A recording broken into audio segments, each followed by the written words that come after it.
Ed Video NAAE, ibabahagi namin ang isa zero critical na safety tips na dapat malaman ng bawat pamilya kapag may lindol o tsunami sa gabi.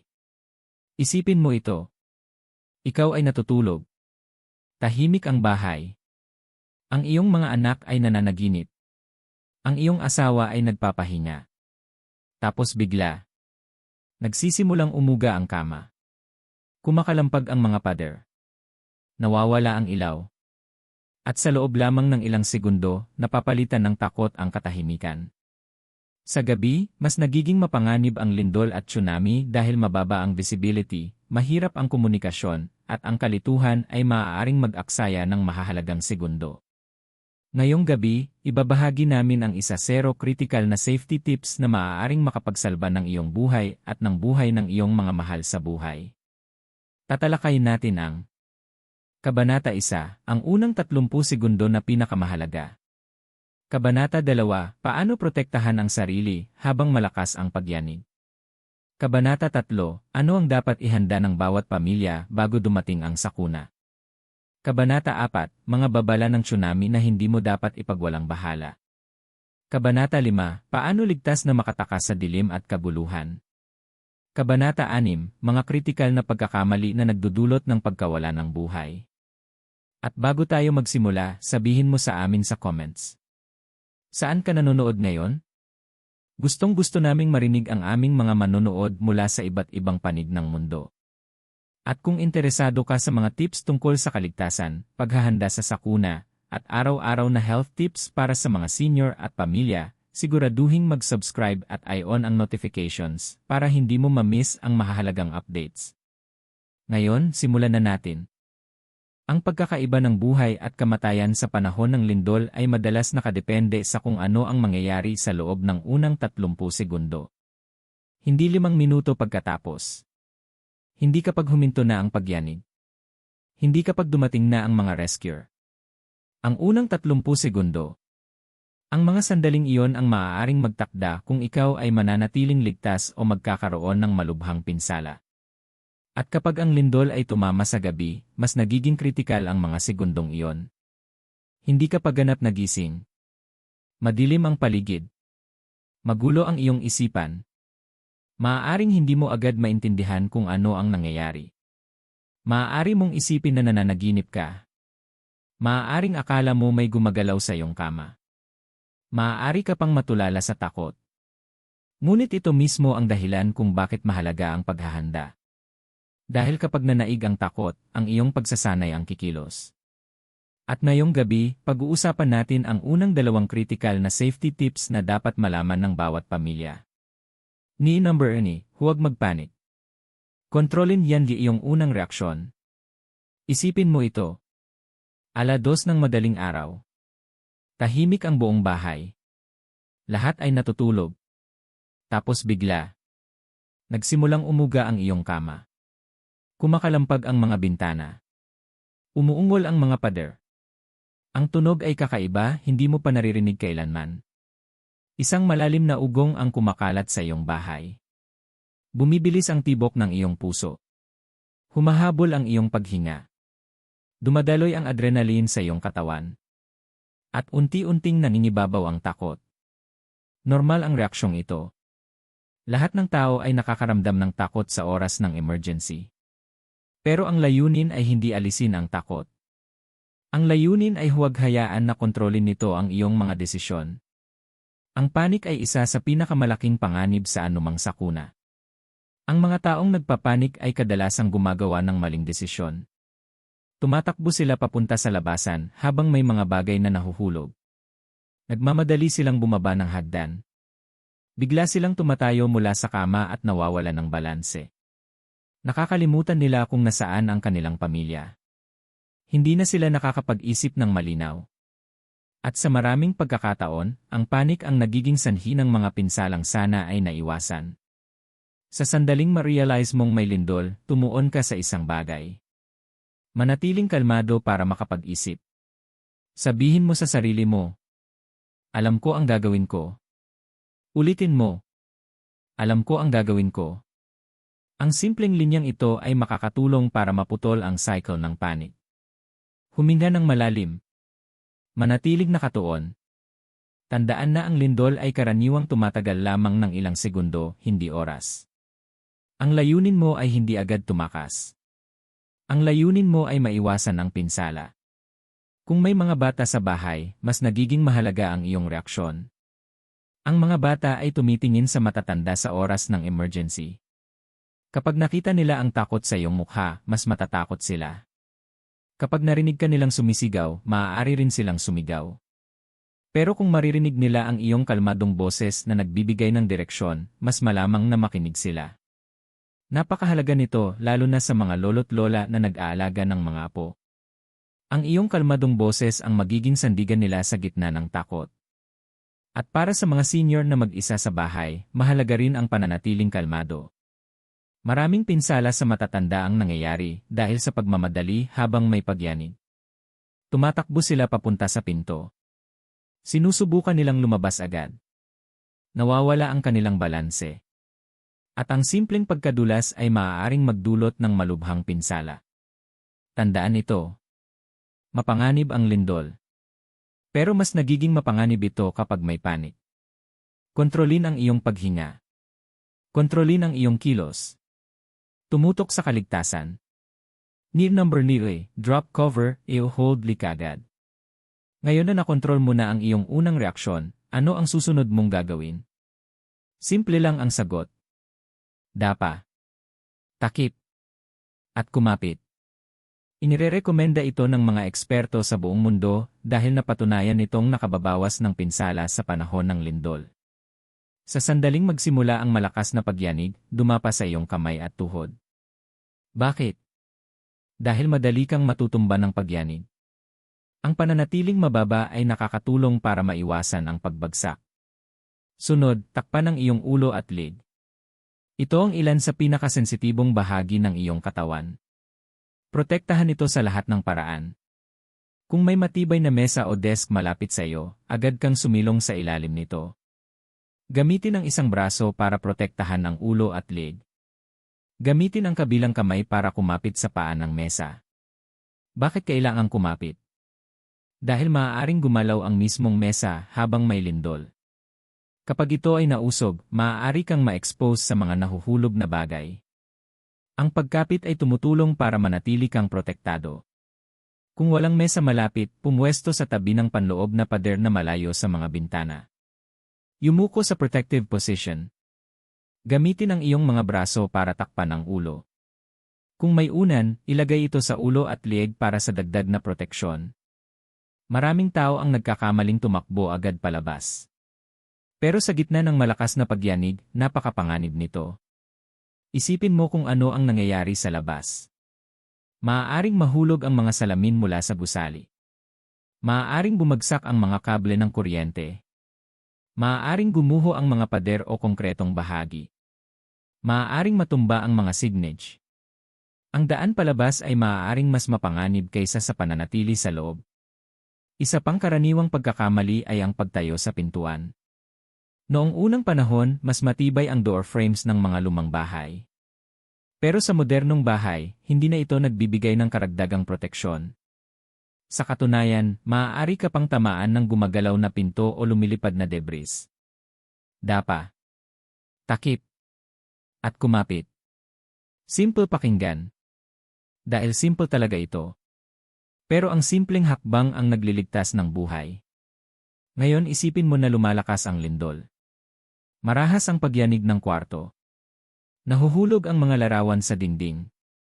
Nalalaglag ang mga gamit sa estante. Biglang nawawala ang ilaw. Nagiging madilim ang lahat. Naririnig mo ang mga miyembro ng pamilya na tumatawag mula sa ibang kwarto. Maaaring gusto mong agad silang puntahan. Pero unahin mo muna ang sarili mong kaligtasan. Hindi ka makakatulong kung ikaw ay masasaktan. Manatili sa ilalim ng proteksyon hanggang huminto ang pagyanig. Pagkatapos, saka mo suriin ang iyong pamilya. Madalas itanong ng mga magulang, paano kung nasa ibang kwarto ang mga anak ko? Kung malakas ang lindol, protektahan mo muna ang sarili mo. Pagkatapos, puntahan sila kapag ligtas na. Ang magulang na nasugatan habang tumatakbo sa loob ng gumagalaw na bahay ay maaaring hindi na makatulong sa iba. Nagsisimula ang kaligtasan sa sarili. Ang totoo, ang lindol ay dumarating ng walang babala. Walang countdown.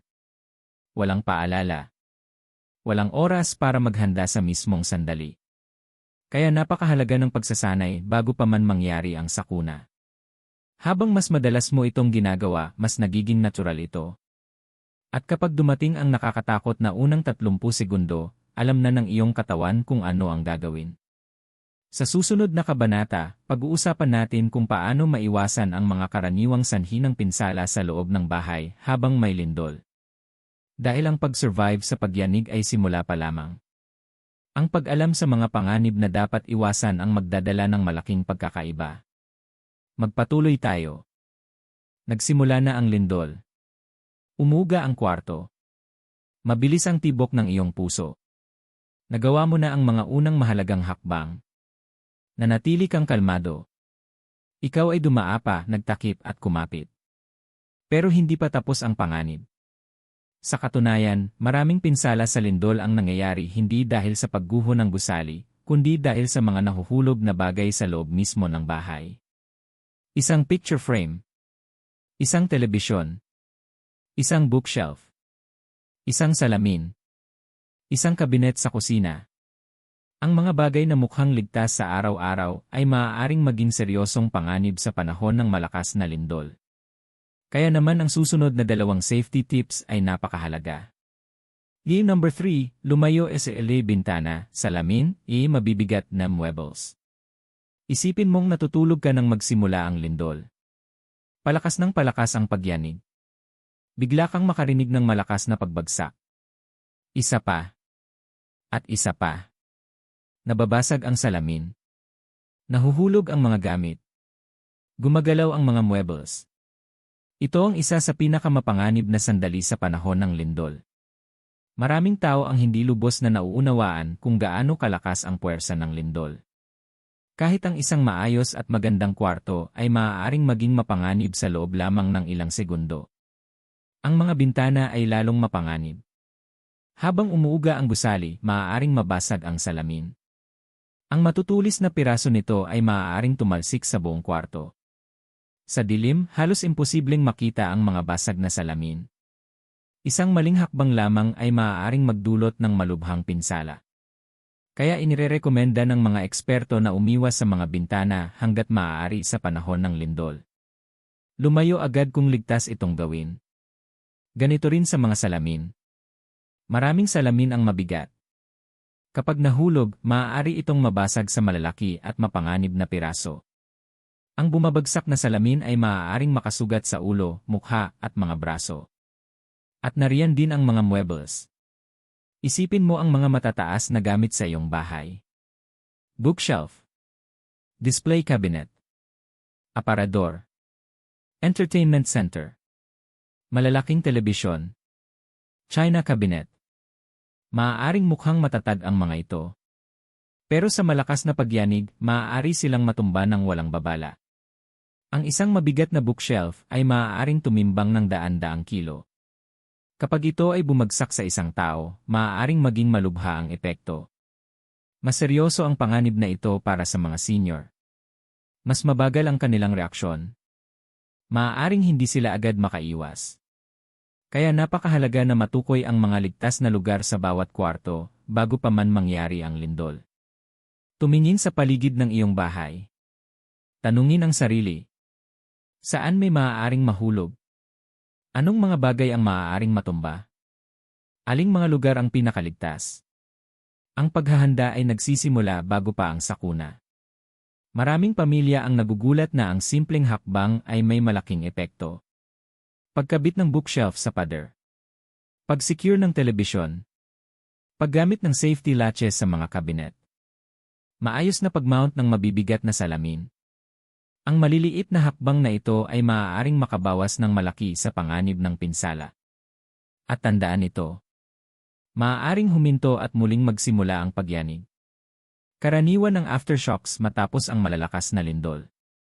Minsan ilang minuto lang ang pagitan. Minsan oras. Minsan kahit araw. Ang nasirang bookshelf na hindi bumagsak sa unang lindol ay maaaring bumagsak sa susunod na pagyanig. Manatiling alerto. Huwag isipin na tapos na ang panganib. Ngayon, lumipat tayo sa isa pang tip na nakapagliligtas ng buhay, lalo na sa gabi. Number 4, magtabi ng flashlight lay abot ng iyong kama. Isipin mo ito. Patuloy ang pagyanig. Tapos bigla. Nagdilim ang lahat. Wala ng kuryente. Walang ilaw. Walang niye. Walang streetlights. Puro dilim. Para sa maraming pamilya, ito ang isa sa pinakanakakatakot na sandali. Ang dilim ay nagdudulot ng kalituhan. Ang dilim ay nagdudulot ng takot. At ang dilim ay nagpapahirap makita ang panganib. Basag na salamin sa sahig. Nahulog na muebles. Nasirang pader. Nagkalat na debris. Mas nagiging mapanganib ang lahat kapag hindi mo nakikita ang paligid. Kaya mahalaga na ang bawat pamilya ay may flashlight sa tabi mismo ng kama. Hindi sa ibang kwarto. Hindi sa aparador. Hindi sa lugar na hahanapin mo pa. Kundi katabi ng kama. Sa loob lamang ng ilang segundo, ang flashlight ay makakatulong na maibalik ang kontrol. Makikita mo ang paligid. Maaari mong suriin kung may sugat. Maaari mong hanapin ang iyong pamilya. Makakakita ka ng ligtas na daan. Para sa mga senior, mas lalong mahalaga ito. Ang pagkadapa o pagkahulog ay isa sa pinakakaraniwang pinsala pagkatapos ng lindol. Ang paglalakad sa madilim na kwarto na puno ng debris ay napakapanganib. Ang flashlight ay makakatulong upang maiwasan ang simpleng aksidente na maaaring maging seryosong problema. Maglagay ng flashlight sa iba't ibang bahagi ng bahay. Sa kwarto. Sa hallway. Sa sala. Malapit sa emergency supplies. Ang layunin ay siguraduhing may ilaw ka kapag kailangan mo. May mga pamilya na gumagamit ng battery-powered flashlight. May iba na rechargeable. May ilan na otomatikong umiilaw kapag nawalan ng kuryente. Ano man ang piliin mo, siguraduhin sinusubukan ito ng regular. Ang flashlight na walang battery ay walang silbi sa emergency. Gawing bahagi ng routine ang pag-check nito. Maaaring bawat 6 na buwan. O tuwing nagpapalit ka ng oras sa orasan. Ang simpleng habit na ito ay may malaking epekto. At huwag kalimutan ang iyong cellphone. Maraming tao ang umaasa sa flashlight ng phone. Maaari itong makatulong pero hindi ito dapat ang tanging source ng ilaw. Maaaring maubos ang battery. Maaaring magkaproblema ang network. Maaaring kailanganin mo ang phone para sa komunikasyon. Ang hiwalay na flashlight ay isa pa ring pinakamaasahang gamit sa panahon ng sakuna. Isipin mo kung bumisita ang iyong mga apo. Biglang lumindol. Nawalan ng ilaw. Nagdilim ang paligid. Nagsimulang matakot ang lahat. Pero nang sindihan mo ang flashlight, biglang naging malinaw ang mga mukha. Kumalma ang lahat. Mas madaling magbigay ng instructions. Ang maliit na ilaw ay maaaring magbigay ng isang napakalakas na bagay sa gitna ng sakuna. Pag-asa. Dahil kapag nakakakita ang tao, mas malinaw silang nakakapag-isip. At kapag malinaw ang isip, mas ligtas ang mga desisyon. Habang nagtatapos ang kabanatang ito, tandaan ang 2 mahalagang aral. Lumayo sa anumang maaaring mahulog, mabasag o matumba. At laging maghanda ng maaasahang ilaw sa abot ng kamay. Ang mga simpleng hakbang na ito ay maaaring mukhang maliit ngayon. Pero sa gitna ng malakas na lindol sa gabi, maaari itong maging dahilan ng pagkaligtas ng buhay. Sa susunod na kabanata, pag-uusapan natin kung paano maghahanda ang bawat pamilya bago pa man dumating ang sakuna. Kasama ang mga emergency plan at survival supplies na makakatulong upang mapanatiling ligtas ang inyong mga mahal sa buhay kapag bawat segundo ay mahalaga. Magpatuloy tayo. Narito ang isang katotohanan na madalas inuulit ng mga eksperto sa emergency. Ang pinakamagandang oras para maghanda sa lindol o tsunami ay bago pa ito mangyari. Hindi habang umuuga na ang lupa. Hindi kapag tumunog na ang warning siren. Hindi kapag nawalan na ng kuryente. Nagsisimula ang paghahanda bago pa dumating ang sakuna. At ang mga pamilyang handa ay mas nagiging kumpiyansa, mas kaunti ang kalituhan, at mas mataas ang tsansa na manatiling ligtas. Pag-isipan mo ito sandali. Ang lindol ay walang babala. Ang tsunami ay maaaring dumating sa loob lamang ng ilang minuto. Sa gabi, kapag ang lahat ay pagod, natatakot, at disoriented, napakakaunti ng oras para mag-isip. Kaya ang paghahanda ay isa sa pinakamakapangyarihang sandata ng bawat pamilya para sa kaligtasan.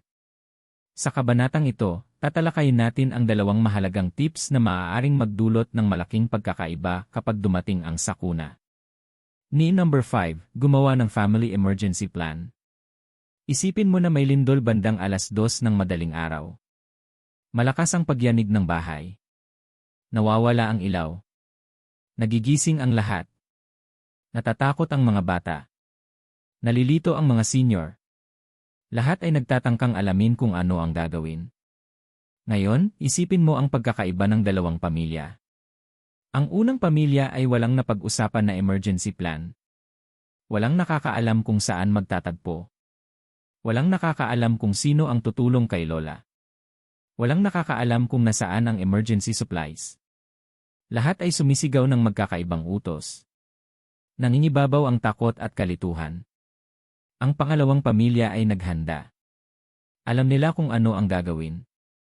May kanya-kanyang responsibilidad ang bawat isa. Alam ng lahat kung saan pupunta. Alam ng lahat kung paano makikipag-ugnayan. Aling pamilya sa tingin mo ang mas ligtas? Malinaw ang sagot. Ang paghahanda ay nagpapababa ng panik. Ang paghahanda ay nagbibigay ng kumpiyansa. Ang paghahanda ay nagliligtas ng buhay. Dapat may simpleng emergency plan ang bawat pamilya. Hindi ito kailangang maging komplikado. Sa katunayan, mas simple, mas madaling tandaan sa oras ng krisis. Magsimula sa pagtukoy ng mga ligtas na meeting place. Pumili ng isang lugar malapit sa bahay. At pumili ng pangalawang lugar na mas malayo kung sakaling hindi ligtas ang inyong lugar. Dapat kabisado ito ng lahat. Mga bata. Mga lolo at lola. Kahit mga bisitang tumutuloy sa inyong bahay. Susunod, magtalaga kung sino ang tutulong sa mga mas nangangailangan. Kung may nakatatandang kasama sa bahay, sino ang tutulong sa kanila? Kung may kapansanan sa paggalaw, sino ang aalalay? Kung may maliliit na bata, sino ang magbabantay? Ang malinaw na pagtatalaga ng responsibilidad ay nakakaiwas sa kalituhan. Isa pang mahalagang hakbang ay ang plano sa komunikasyon. Pagkatapos ng malakas na lindol, maaaring mag-overload ang mga linya ng telepono. Maaaring hindi makapasok ang tawag. Maaaring madelay ang text. Pumili ng kamag-anak o kaibigan na nasa ibang lugar na maaaring maging contact person. Dapat alam ng bawat miyembro ng pamilya ang numero nito. Kung magkahiwa-hiwalay kayo, maaari kayong makipag-ugnayan sa pamamagitan niya. Maraming pamilya ang nagsasabing ang isa sa pinaka-nakaka-stress na bahagi ng sakuna ay ang hindi malaman kung nasaan ang kanilang mga mahal sa buhay. Ang communication plan ay nakakatulong para mabawasan ang takot na ito. Mahalaga rin ang practice. Huwag lang gumawa ng plano at kalimutan. Balikan ito ng regular. Isabuhay ang mga posibleng sitwasyon. Magtanong. Paano kung natutulog ang lahat ng mangyari ang lindol? Paano kung may nasa trabaho? Paano kung walang kuryente? Habang mas nasasanay kayo, mas nagiging natural ang inyong reaksyon sa totoong emergency.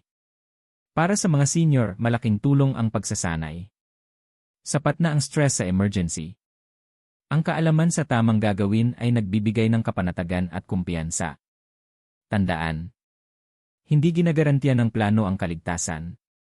Pero ang kawalan ng plano ay halos tiyak na magdudulot ng kalituhan.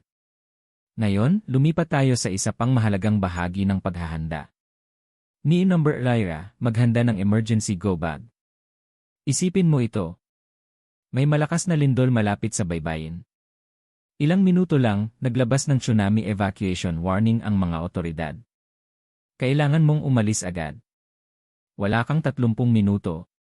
Wala kang 1 oras. Maaaring ilang minuto lang ang meron ka. Ano ang dadalhin mo? Alam mo ba kung nasaan ang mga kailangan mo?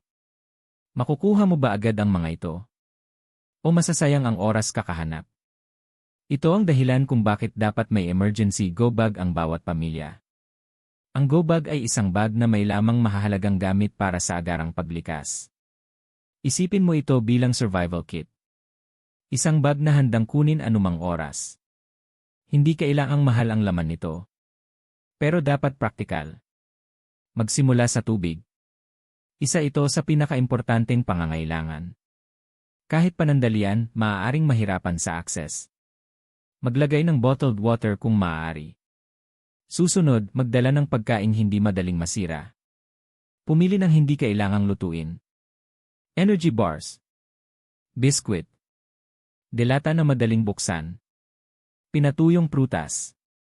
Pagkaing nagbibigay ng mabilis na lakas. Maghanda rin ng first aid kit. Maaaring magkaroon ng minor injuries. Sugat. Gasgas. Pasa. Malaking tulong ang may basic medical supplies. Huwag kalimutan ang gamot. Para sa mga senior, ito ang isa sa pinakamahalagang laman. Dapat updated ang prescription medications. Maganda ring maglagay ng listahan ng gamot, dosage, at medical conditions. Mahalaga ito kung kakailanganin ang tulong medikal. Isama rin ang mahahalagang dokumento. Kopya ng NII. Insurance. Emergency contacts. Medical records. Ilagay sa waterproof na lalagyan kung maaari. Kailangan din ang flashlight at extra batteries. Tulad ng nabanggit kanina, karaniwan ang brownout sa sakuna. Ang ilaw ay nakakatulong sa kaligtasan at nakakabawas ng takot. Makakatulong din ang portable phone charger. Napakahalaga ng komunikasyon sa emergency.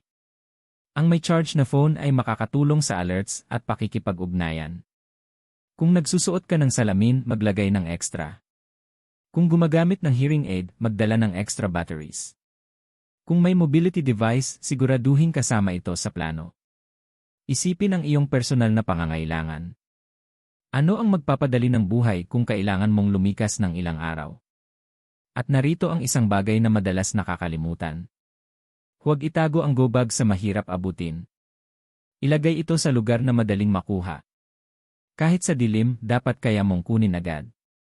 At higit sa lahat, regular itong suriin. Tingnan ang expiration date. Palitan ang lumang battery. I-update ang gamot.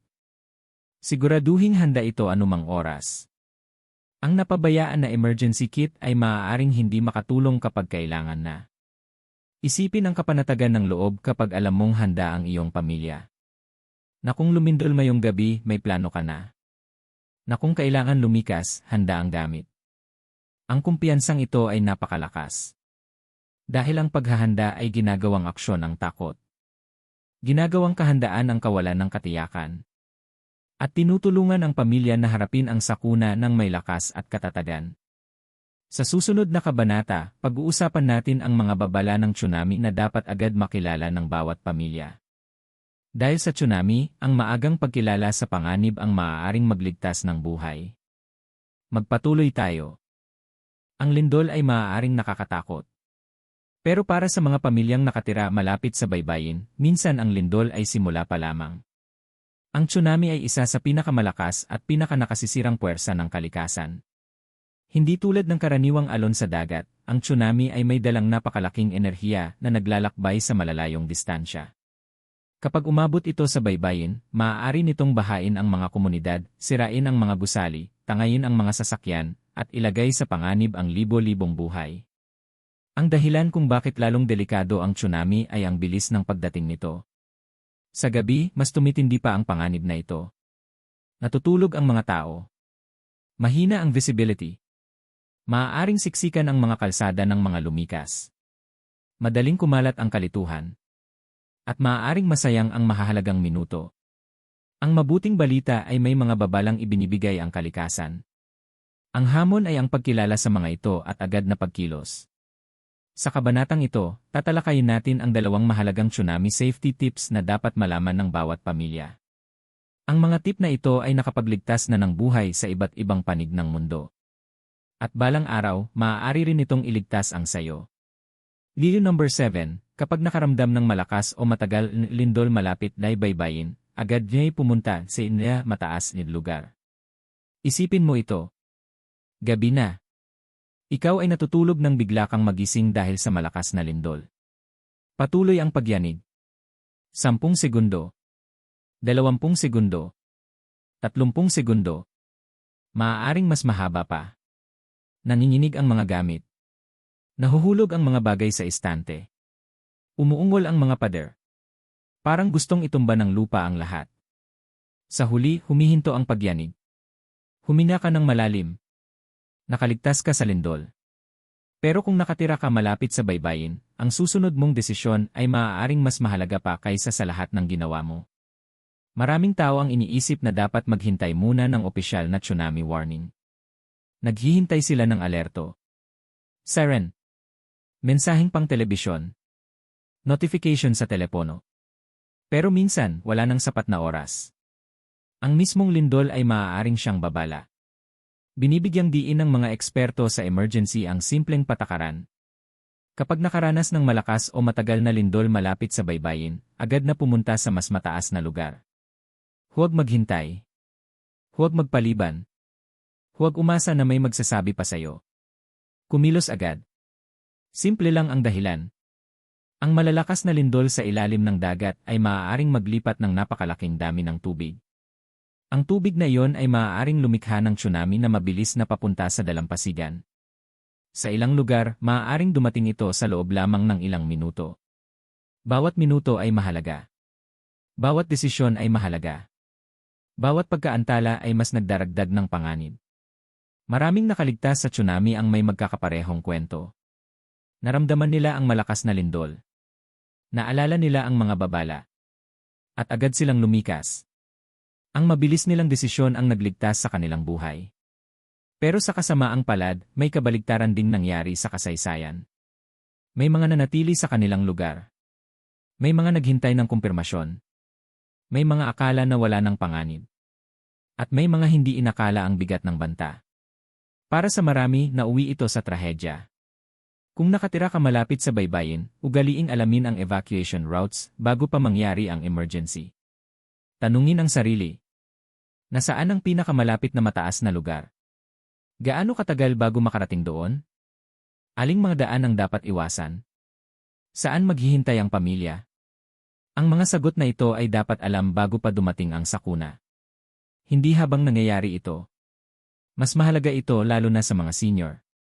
Maaaring kailangan nila ng mas mahabang oras para lumikas. Maaaring mabagal ang kanilang paggalaw. Maaaring kailanganin ng transportasyon. Ang pagkakaroon ng plano ay nagpapabilis at nagpapaligtas ng paglikas. Kung ikaw ay may inaalaga ang nakatatanda, pag-usapan ito ng maaga. Alamin kung sino ang tutulong sa kanila. Anong tulong ang kailangan nila? Saan sila pupunta? Tandaan. Kapag may malakas na lindol sa baybayin, huwag maghintay ng kumpirmasyon. Ituring ang lindol bilang babala. Pumunta sa loob ng lupain. Pumunta sa mataas na lugar. Kumilos ng mabilis. Maaaring nakasalalay dito ang iyong buhay.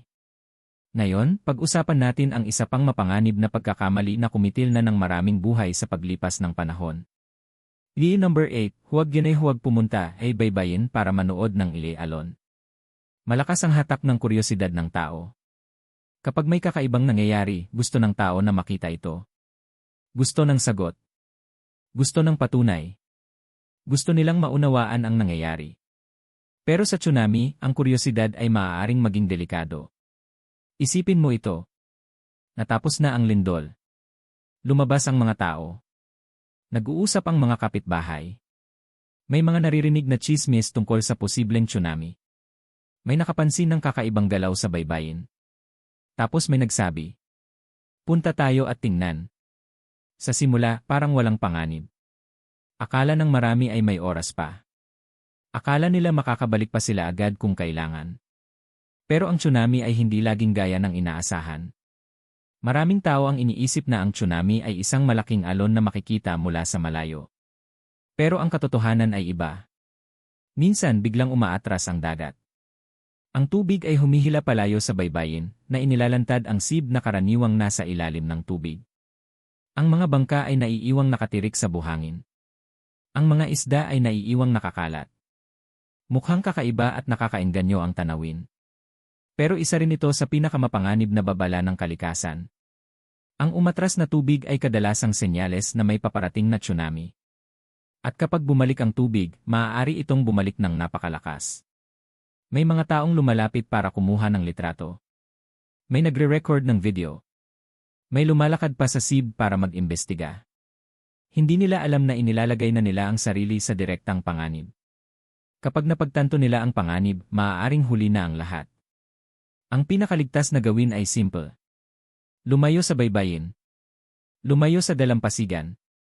Lumayo sa mga pantalan. Lumayo sa mga bunganga ng ilog na konektado sa dagat.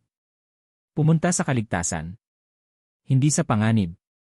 Tandaan ito ng mabuti. Hindi laging ang unang alon ang pinakamalaki. Maraming nakaligtas sa unang alon ngunit bumalik agad. Pagkatapos ay dumating ang mas malaking alon. Nangyari na ito ng maraming beses sa kasaysayan. Ang tsunami ay hindi isang alon lamang. Ito ay serye ng mga alon na maaaring tumagal ng ilang oras. Maaaring lumipas ang oras bago tuluyang mawala ang panganib. Kaya mahalaga na manatili sa ligtas na lugar hanggang sa ideklara ng otoridad na ligtas na. Huwag umasa sa hitsura ng paligid. Huwag isipin na ligtas na dahil kalmado ang dagat. Huwag bumalik dahil lang lumipas na ang unang alon. Maghintay ng opisyal na anunsyo.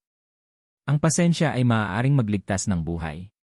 Isipin mong nasa mataas na lugar ka kasama ang iyong pamilya. Tapos na ang lindol. Madilim ang gabi. Takot ang lahat. Puno ng tanong ang isipan. Ano ang nangyayari? Darating ba ang tsunami? Ligtas ba tayo? Sa ganitong mga sandali, nakakaengganyo ang maghanap ng sagot agad. Pero ang pinakaligtas na desisyon ay simple. Manatili sa ligtas na lugar. Protektahan ang iyong pamilya. Maghintay ng tamang impormasyon. At iwasan ang paglapit sa panganib. Sa pagtatapos ng kabanatang ito, tandaan ang dalawang mahalagang aral. Kapag may malakas o matagal na lindol malapit sa baybayin, agad na pumunta sa mataas na lugar. At huwag pumunta sa baybayin para manood ng alon. Walang litrato. Walang video. Walang sandali ng kuryosidad ang kapalit ng buhay. Dahil kapag paparating ang tsunami, bawat segundo ay mahalaga. Bawat desisyon ay mahalaga. At bawat hakbang papunta sa kaligtasan ay hakbang papalapit sa pagkaligtas. Sa susunod na kabanata, pag-uusapan natin kung paano ligtas na lumikas sa gitna ng dilim at kaguluhan, kabilang ang mahalagang hakbang kapag siksikan ang kalsada, mahina ang visibility, at kumakalat ang takot sa paligid. Natapos na ang lindol. Maaaring may inilabas ng tsunami warning. Wala ng kuryente. Madilim ang mga kalsada. Natatakot ang mga tao. Maaaring naririnig ang mga sirena sa malayo. Nagmamadaling lumabas ang mga kapitbahay. Gumagalaw ang mga sasakyan sa iba't ibang direksyon. Umiiyak ang mga bata. Tumatunog ang mga telepono. At kahit saan ka tumingin, puno ng kawalan ng katiyakan. Ito ang sandaling iniisip ng maraming tao na tapos na ang panganib. Pero sa katotohanan, may bagong hamon na nagsisimula. Ang paglikas. Ang ligtas na pag-alis pagkatapos ng lindol o tsunami warning ay kasing halaga rin ng pag-survive sa mismong sakuna. Ang mga desisyon mo sa loob ng mga susunod na minuto ay maaaring magkaroon ng malaking epekto sa iyong kaligtasan at sa kaligtasan ng iyong mga mahal sa buhay. Sa kabanatang ito, tatalakayin natin ang dalawang mahalagang tips na makakatulong sa iyo sa gitna ng dilim, kalituhan, at takot kapag bawat segundo ay mahalaga. Ni number 9, gamitin iyan na hagdan, huwag iyan elevator. Isipin mong nasa hotel ka. O nakatira sa isang apartment building.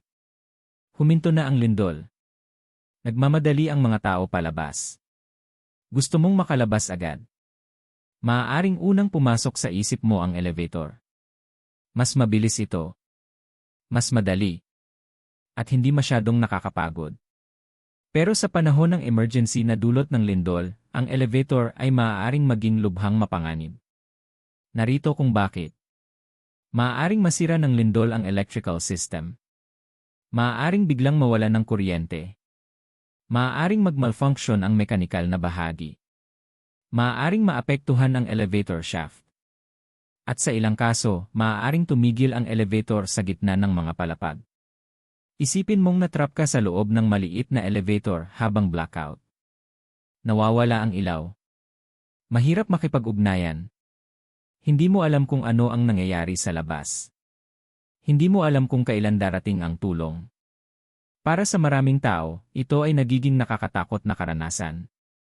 Kaya laging inirerekomenda ng mga eksperto ang isang simpleng patakaran. Gamitin ang hagdan. Huwag umasa sa elevator pagkatapos ng lindol. Kahit mukhang gumagana ito. Kahit ginagamit ito ng iba. Piliin ang mas ligtas na opsyon. Dumaan sa hagdan. Kung gagamit ng hagdan, may mga dapat tandaan. Kumilos ng maingat. Huwag tumakbo. Maaaring may pinsala sa hagdan dahil sa lindol. Maaaring may debris.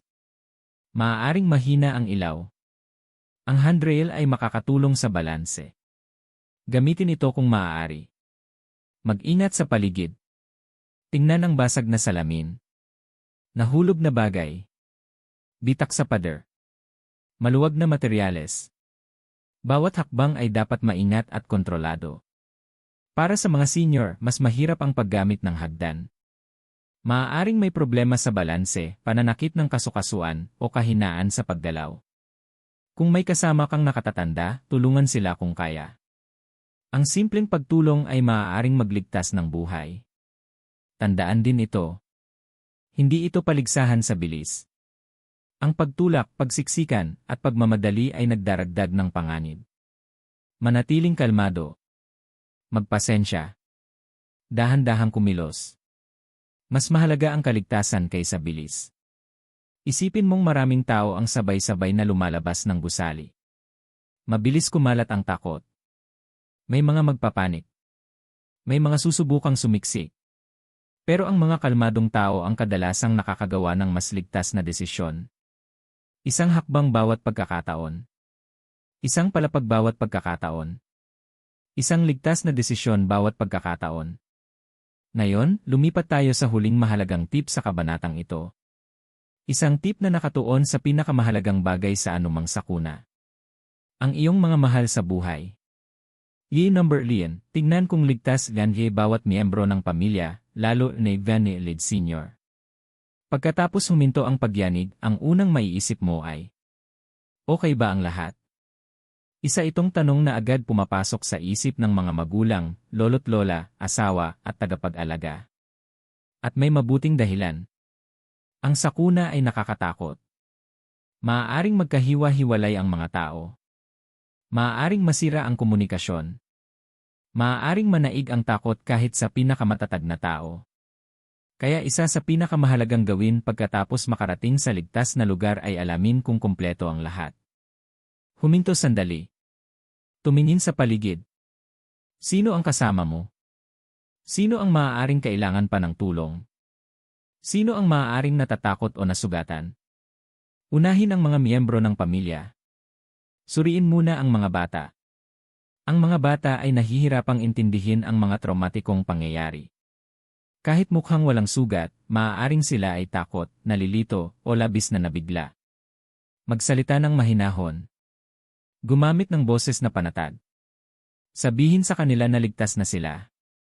Sabihin na nandyan ka. Minsan, ang ilang salitang pampalakas ng loob ay may malaking epekto. Ngayon, isaalang-alang ang mga senior. Ang mga nakatatanda ay may natatanging hamon sa panahon ng emergency. Maaaring hindi nila marinig ang mga anunsyo. Maaaring nahihirapan silang kumilos. Maaaring umaasa sila sa gamot o medical equipment. Maaaring mas makaramdam sila ng takot kapag nasira ang nakasanayan nilang routine.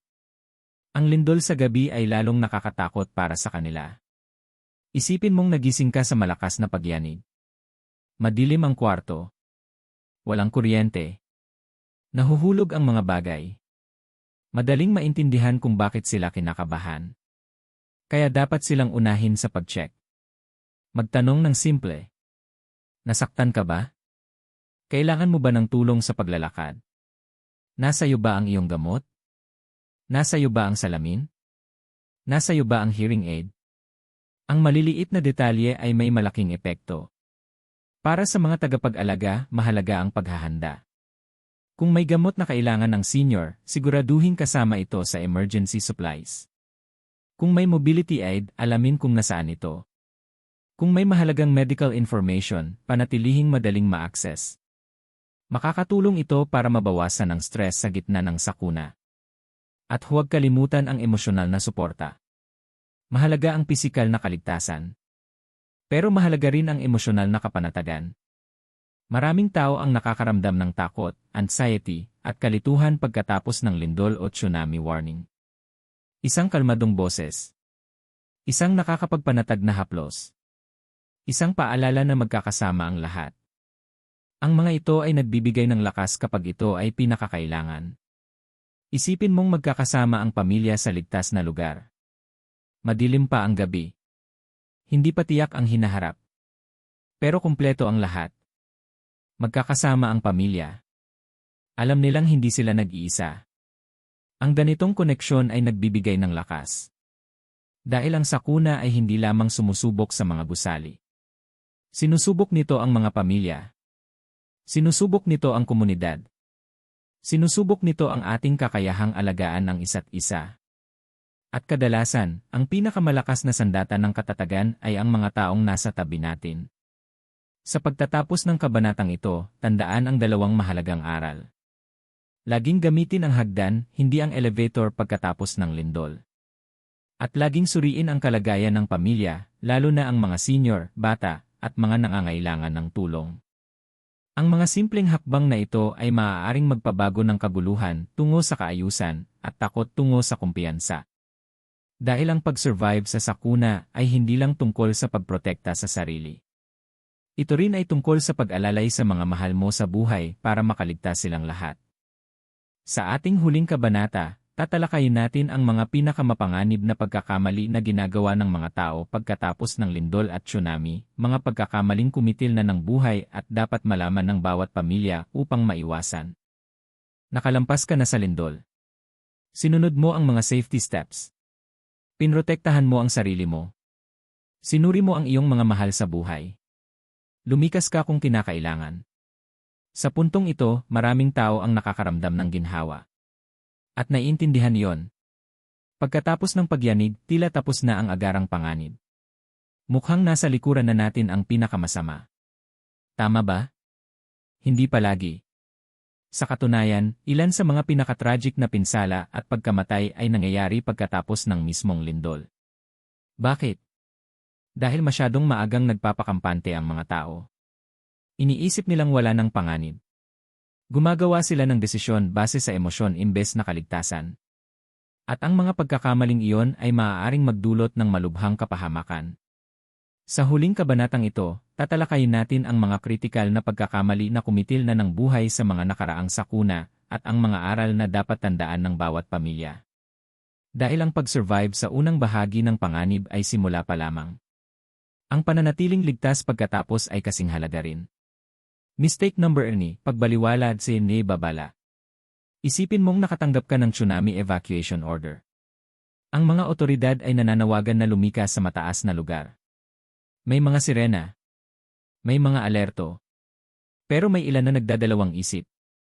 Iniisip nila. Hindi siguro ganun kalala.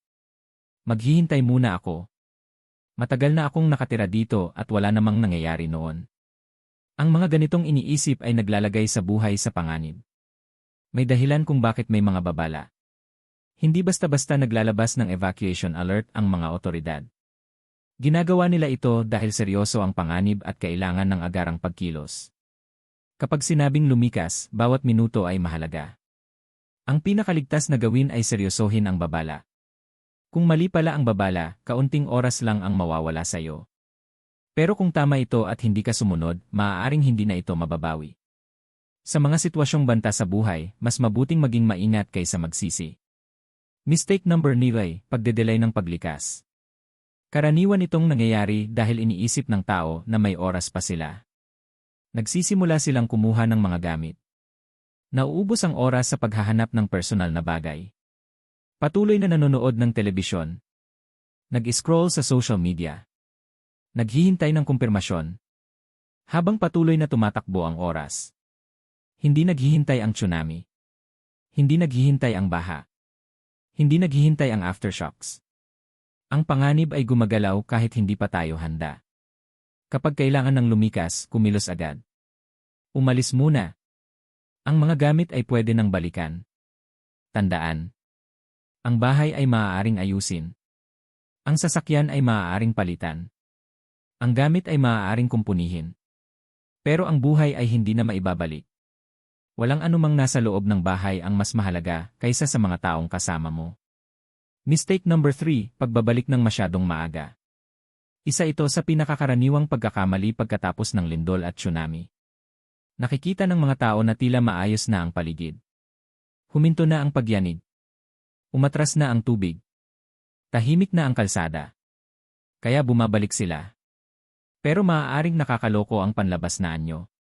Pagkatapos ng malakas na lindol, maaaring hindi pa matatag ang mga gusali. Maaaring bumagsak ang mga pader. Maaaring mahulog ang kisam. Maaaring may tagas ng gas. Maaaring may electrical hazard. At nariyan pa ang aftershocks. Maraming tao ang minamaliit ang aftershocks. May mga mahina. May mga malalakas. Ang isang gusaling na pinsala na ay maaaring bumagsak sa susunod na pagyanig. Para sa tsunami, mahalagang tandaan na ang tsunami ay serye ng alon. Hindi isang alon lamang. Maaaring hindi ang unang alon ang pinakamalaki. Maaaring may susunod na mas malakas. Kaya inuulit ng mga otoridad ang isang patakaran. Manatili sa ligtas na lugar hanggang ideklara nilang ligtas na. Ang pasensya ay nagliligtas ng buhay. Mistake number 4, paghihiwalay ng pamilya. Sa gitna ng emergency, mabilis ang kalituhan. Nagkakahiwa-hiwalay ang mga tao. Nahihirapang makipag-ugnayan. Maaaring mawala ng signal ang telepono. Maaaring mablock ang mga kalsada. At biglang nawawala ang mga miyembro ng pamilya sa isa't isa. Nagdadala ito ng matinding stress. Isipin mong hindi mo alam kung nasaan ang iyong asawa. Hindi mo alam kung nasaan ang iyong mga anak. Hindi mo alam kung ligtas ang iyong magulang. Napakabigat nitong emosyonal na sitwasyon.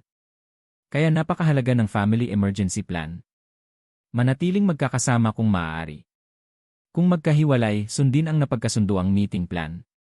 Magtiwala sa planong ginawa bago ang sakuna. Ang pagkakaroon ng sistema ay nakababawas ng takot at nagpapataas ng kaligtasan. Mistake number 5, pagkalimot made senior you vulnerable. Sa pagmamadali ng pagresponde, may ilan na nakakaligtaan ang mga nangangailangan ng tulong. Mga nakatatanda.